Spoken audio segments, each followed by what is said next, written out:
మంగళం scene party అంటే ఇండమే కానీ పుష్ప ఒక్కతూరిగా హీరో అయిపోయినాడు. మంగళం సీన్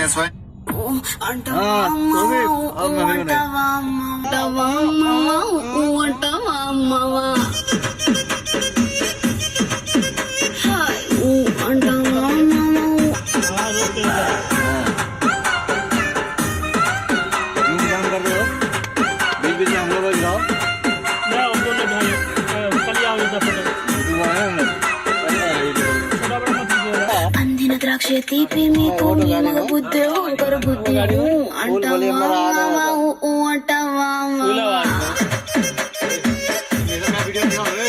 సరదా పడిపోతుంటాడు. బొద్దు కాదు సన్నం కాదు వంపు సంపు కాదండి. ఒంటిగా సిక్కామంటే చాలు నీ మగ బుద్ధి ఒకరు బుద్ధి